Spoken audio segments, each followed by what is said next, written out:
नमस्कार दोस्तों, आज की वीडियो में हम बात करेंगे Delhi police head constable ministerial के 2019 के उन स्टूडेंट्स को जिनको एज में छूट नहीं दी गई, जिनकी फीस वापस नहीं की गई, जिनको मौका ही नहीं दिया गया कि वो एग्जाम का फॉर्म भर सकें। एग्जाम में बैठना तो बहुत दूर की बात है। ऐसे में बहुत सारे बच्चों के मैसेज आए कि सर हम तैयारी कर रहे हैं कोर्ट केस करने की, तो क्या हमें करना चाहिए, नहीं करना चाहिए, क्या क्या हमें दिक्कत आएंगी, हमें कैसे क्या कुछ करना चाहिए, आप एक बार उसके ऊपर एक्सप्लेन कर दीजिए। सो आपके कहने पर ये एक वीडियो लेके आया हूं जिसके अंदर आपको सारी जानकारियां यहां पर मिल जाएंगी। तो चलिए बिना किसी देरी के वीडियो को स्टार्ट करते हैं। तो अगर हम बात करें कि आपका इशू क्या है, आपका मुद्दा क्या है, तो मुद्दा आपका है 2019 के स्टूडेंट को एज रिलेटेड इशू है कि भाई हमारा जो एज जो 19 में था वो फॉर्म आपने रद्द किया, कोविड की वजह से जो भी दिक्कत हुई, उसके बाद आपने अब भर्ती निकाली और हमें मौका नहीं दिया गया। उस समय हमने रजिस्ट्रेशन करवाया था, उस समय हमने 100 रुपये फीस दी थी, हमें ना तो फीस रिफंड की गई, ना ही हमें मौका जो है वो इस बार दिया गया, तो हमें ना माया मिली ना राम। अब हम क्या करें, मुद्दा है ये। अब बहुत सारे बच्चे बोल रहे थे कि सर हम कोर्ट का दरवाजा खटखटाएंगे, अब हम कोर्ट में जा रहे हैं और वहां से हम नोटिस निकलवा के वहां से हम ऑर्डर लेके आएंगे कि इनको मौका दिया जाए। तो देखिए ये सॉल्यूशन है आपके पास कि आपको अगर मौका नहीं दिया गया तो आप कोर्ट का दरवाजा खटखटा सकते हैं, लेकिन कोर्ट में जाने से पहले और सॉल्यूशन और प्रॉब्लम के बीच में कुछ बाधाएं होती हैं, कुछ हर्डल्स होती हैं। तो एक बार उन हर्डल्स के बारे में भी आपको पता होना चाहिए। तो चलिए बात करते हैं कि क्या क्या बाधाएं आपको आ सकती हैं, कोर्ट में आप जाते हो उसको क्या क्या चीजें फेस करनी पड़ेंगी आपको ऑर्डर लाने के लिए। सबसे पहले तो अगर मैं बात करता हूं कि जो लास्ट डेट है आपकी फॉर्म फिल करने की वो है 16/6, ठीक है, मतलब कि जून की। अब आप आज मई को भूल जाओ, आज आप मानकर चलो आज से आपके पास 16 ही दिन यहां पर हैं, ठीक है। 16 दिन आपके पास है, फॉर्म एंड हो जाएंगे, जितने भी जिनको भरने थे वो फॉर्म अपने भर चुके होंगे, ठीक है। दूसरा जो है, अगर यहां पर अभी क्या स्टेटस चल रहा है कि आप लोगों ने अभी तक एडवोकेट भी सिलेक्ट नहीं किया है, सो आप अभी तो विचार बनेंगे। बहुत सारे बच्चे बोलेंगे कि मैं पैसे दूंगा, मैं पैसे नहीं दूंगा, मैं जाऊंगा, मैं नहीं जाऊंगा, इसको नेता बनाओ, इसको अभिनेता बनाओ। उन सारी चीज़ों के अंदर 16 दिन तो कुछ नहीं, 16 से 20 दिन का समय जो है वो आपका चला जाएगा। बहुत सारे बच्चे कहेंगे कि सर हमने तो कर रखा है सिलेक्ट, हमने सब कुछ कर रखा है, फिर भी इतना टाइम अगर आपने सिलेक्ट आज भी कर लिया तो भी दायर करने में, उन केस को बनाने में, सब कुछ करने में, अगली तारीख मिलने में इतना टाइम आपको लग जाएगा, ठीक है। तो मान के चलो जब तक आप केस वगैरह करोगे, वकील को ढूंढोगे, जब तक दिल्ली जाओगे, जब तक उनको सर्च करोगे, तब तक 16 से 20 दिन का टाइम आपको लग जाएगा। जाते के साथ आपको वकील नहीं मिलेगा, ठीक है। तो इतना टाइम आप मानकर चलो कि जब अब तक आप वकील करना है आपका ये चला जाएगा, ठीक है। अब बात करते हैं कि उसके बाद आपका करेक्शन डेट, जो फॉर्म में करेक्शन वगैरह किसी की कुछ होती है उसकी लास्ट डेट है 25। तो आप मानकर चल सकते हो कि अगर साइट को रीओपन भी करने हो, फॉर्म्स को, कि अगर ऑर्डर मिलता है रीओपन भी करते हैं, तो आपको 25 तारीख तक का आपके पास मौका है कि उसी के बीच में आप फॉर्म फिल कर लेते हो। अदरवाइज अगर ये डेट चली जाती है तो आपको मौका नहीं मिलेगा, क्योंकि इसके बाद क्या होगा कि अब अलग से एक ऑर्डर देगा, उसके बाद अलग से पोर्टल खुले 19 वालों के लिए और 19 वाले अलग से कर सके, इनके साथ आप नहीं भर पाओगे, ठीक है। पहला जो प्रॉब्लम थी वही आपको पता लगी कि आपको जो काम करवाना था वो 16/6 से पहले करवाना था, ठीक है, क्योंकि ये वाला तो उनके लिए जो फॉर्म भर सके, तो 16/6 से पहले आपका काम हो नहीं पाएगा। तो पहली रुकावट तो ये आपके पास, ठीक है। दूसरा अगर मैं बात करता हूं, एग्जाम आपका सितंबर के अंदर है, ठीक है। अब बहुत सारे बच्चे बोलेंगे सर सितंबर में टाइम है आपके पास यहां पर, ठीक है, लेकिन अभी आपको करना क्या है कि आप जाते के साथ ही ये पिटीशन आप डालोगे, अगर आपका एडवोकेट डालता है जाते के साथ ही कि सर अभी आप क्या करो, हमें मौका दो, ठीक है, कि हमें मौका क्यों नहीं दिया गया, या फिर आप अभी स्टे लगाओ कि एग्जाम ना किया जाए, या हमें पोर्टल खोला जाए। तो उसके अंदर का क्या प्रोसेस होगा आपको देखो।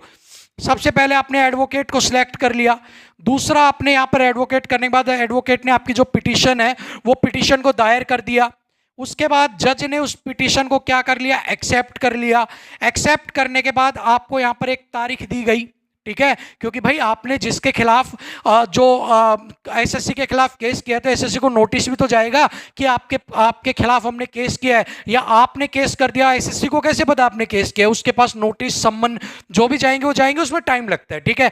फिर उसके बाद एसएससी शामिल होगी अगली तारीख पर, और यहाँ से आप शामिल होगे, ठीक है। उसके बाद अगली तारीख के ऊपर क्या किया जाएगा, अगली तारीख पर आपसे कहा जाएगा एसएससी को कि भाई आपने इनको रिलैक्सेशन क्यों नहीं दिया। उसके बाद एसएससी क्या करेगी, कुछ टाइम लेगी, और उस टाइम के बाद क्या कि हमें रिप्लाई देने के लिए टाइम तो चाहिए, हाथ के हाथ लिख के तो देगा नहीं, 15 से 20 दिन का समय लगता है। उसके बाद जब वो रिप्लाई सबमिट करेगा, उसके बाद अगली तारीख पर इसकी सुनवाई होगी, और यहाँ जाकर हो सकता है आपको अगली तारीख मिले क्या मिले। इतना लंबा प्रोसेस आपको कंप्लीट करना पड़ेगा। एक आपको एग्जाम को जो फॉर्म को रीओपन करवाने के लिए, एग्जाम्स को स्टे करवाने के लिए, या फिर आपको एज रिलैक्सेशन का कारण क्या था वो जानने के लिए। ये तो वो सिंपल प्रोसेस है जो स्टार्टिंग में आपको करना पड़ेगा, ठीक है। इसके बाद क्या होता है, इतने सितंबर, अभी आप जून में करते हो तो जुलाई और अगस्त, जून जुलाई अगस्त 3 महीने आपके पास हैं, ठीक है। लेकिन इन 3 महीनों में आपके पास कोर्ट की एक हिस्ट्री आपको याद होनी चाहिए। चाहे Delhi police, Haryana police, UP police, कोई भी आपके पास एग्जाम हो, कोर्ट के अंदर जब भी स्टूडेंट जाता है तो आपने पीछे से देखते आ रहे हो, आपको सिर्फ मिलती हैं डेट्स, ठीक है। डेट्स आपको कितनी मिलती हैं, 1 मंथ की अप्रोक्सीमेट, ठीक है। कम से कम 5 से 6 डेट आपको मिलती हैं। सो आप मान के चलो, अगर आपको 1 महीने की 4 डेट भी दे दी आपको, ठीक है, क्योंकि ये वाला प्रोसेस आपका पूरा जून ले लेगा, ठीक है, ये वाला प्रोसेस आपका पूरा जून ले लेगा। उसके बाद 2 डेट भी अगर आपको मिल गई जुलाई अगस्त की, और सितंबर में एग्जाम कंडक्ट करवा दिया, एग्जाम अगर आपका कंडक्ट हो जाता है, उसके बाद अगर आपका फिर जो भी होता है वो बाद का प्रोसेस है, लेकिन अगर ये स्टेप भी कंप्लीट हो जाती है, उसके बाद आपके चांसेस कैसे क्या क्या रहेंगे, आप कितना आगे बढ़ोगे, सारी चीजें आपके पास हर्डल्स हैं जो यहां पर आपको बताना जरूरी है। बहुत सारे लोग कहेंगे कि आपको डिमोटिवेट किया जा रहा है, लेकिन अगर आपको मैदान में उतरना है तो आपको यह भी समझना पड़ेगा कि अगले वाले के साथ जब आप उतरोगे मैदान में तो आपको क्या क्या चीजें फेस करनी पड़ेंगी, ठीक है।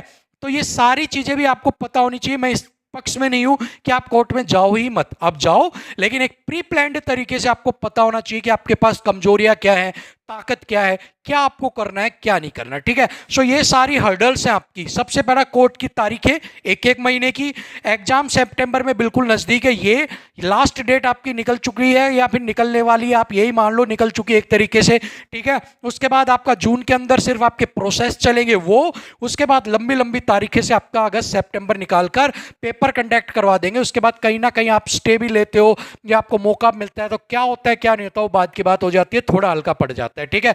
तो ये आपके पास थी हर्डल। अब सॉल्यूशन के ऊपर आ जाते हैं। सॉल्यूशन क्या है, तो भाई सॉल्यूशन आपके पास है ही क्या, सॉल्यूशन एक ही है कि आपको कोर्ट का दरवाजा ही खटखटाना है। लेकिन कोर्ट का दरवाजा खटखटाने के लिए अब आपके पास एक बहुत अच्छी चीज होनी चाहिए जो मैं आपको यहां बता रहा हूं। सबसे पहले जहां भी आप ग्रुप में ऐड हो, अपने ग्रुप में आपको अभी क्या करना है कि वो तेरा मेरा नहीं करना अभी फिलहाल के लिए, एज सून एज पॉसिबल आपको कोर्ट के अंदर जाना है, ठीक है। आप जाओ, दिल्ली जाओ आप, ठीक है, दिल्ली जाके फटाफट आपको एडवोकेट करना है। उसके बाद अपना जो भी आपका हिसाब किताब बैठता आप अपना करो। उसके बाद एडवोकेट को बताना है कि सर ये दिक्कत है, एग्जाम नज़दीक आ रहा है, आपको ऐसे ऐसे सब कुछ करना है। पैसे लेगा आपसे तो आपकी बात भी सुनेगा और आपके अकॉर्डिंग उसको काम भी करना है जैसा आप समझाते हो। बाकी कानून तो वो ही लगाएगा, लेकिन बात आप क्या उसको बता रहे हो वो उनको जानना बहुत ज़रूरी है।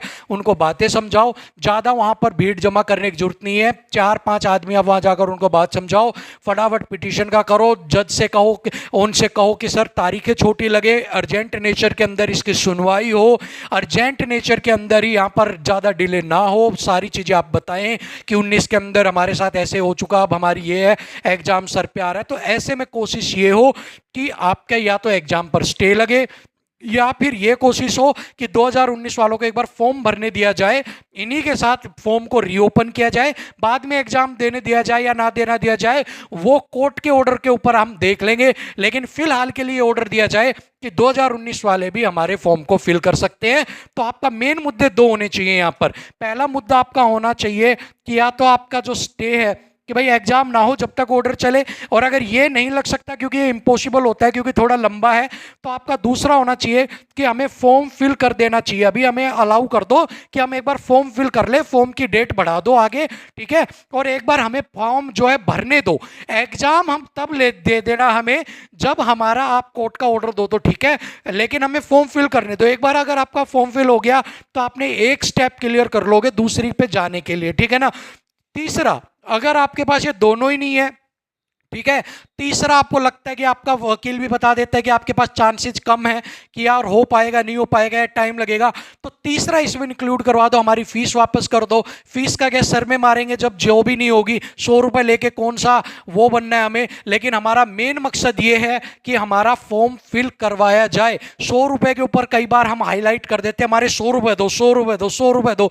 जज सारी चीजें पे फोकस छोड़ के उन 100 रुपए पे फोकस रखता है, हाँ 100 रुपए लौटाओ इनको, मेन मुद्दा भूल जाता है। तो मेन मुद्दा हाईलाइट होना चाहिए कि एक बार हमें फॉर्म फिल करने दिया जाए, एग्जाम चाहिए, फिर अगर हम जीतते हैं तो ले लेंगे और हारते हैं तो हम नहीं लेंगे, बस बात खत्म। फॉर्म फिल के ऊपर आप अपना मुद्दा रखना कि हमारे को एक बार भर लेने दिया जाए, चाहे एज कुछ भी हो, बस हमें अलाउ कर दो, बाद में एग्जाम लो मत लो, बस ये है, ठीक है। तो ये सारी चीजें, यही सॉल्यूशन, कोर्ट ही सॉल्यूशन है। लेकिन बात को किस तरीके से करना है, कितनी जल्दी करना है, वो आपके ऊपर है। विद इन आपको 1 या 1.5 महीने के अंदर अंदर कोशिश करनी है कि आप किसी ना किसी नतीजे पे पहुंच जाए, क्योंकि अगर आप 1.5 या 2 महीने से लेट हो जाओगे फिर आपका केस हल्का पड़ता जाता है, फिर वो दिक्कत आप हर केस में, आप दिल्ली पुलिस का पहले हो या फिर हरियाणा पुलिस का, आप खुद देख रहे हो, आप खुद उस चीज से वाकिफ हो, बताने की जरूरत नहीं है। सो कोशिश ऐसी करनी, वकील ऐसा पकड़ना जो उस चीज को उठा सके आगे, जिसका आगे आपकी बात को रख सके। कोई अभी तो फर्क नहीं पड़ेगा, 5-10 हजार रुपए ऊपर नीचे हो जाएंगे, 200-500 और बढ़ जाएंगे, लेकिन वकील दमदार आपका होना चाहिए, क्योंकि आपकी बात कैसे पहुंचानी है, कहां पहुंचानी है, ये एक वकील ही करता है। उसको ही पता होता है कि कौन सी कानून कहां से निकालनी है। हल्का वकील भी आप कहते हो कि वही बात बोलेगा, तो भाई ये तो वही है, नर्सरी का बच्चा भी वही बात बोलेगा और मैं भी वही बात बोलूंगा, आप भी वही बात बोलोगे, तो फर्क आप अपने आप देख सकते हो कि क्या है क्या नहीं। Experience always wins. तो ये सारी चीजें ध्यान में रखना, और यही सब कुछ करने के बाद आपको जो ठीक लगे अब आप वो कर सकते हैं। सारी चीज मैंने आपके सामने एक्सप्लेन कर दी है। थैंक यू सो मच, नमस्कार।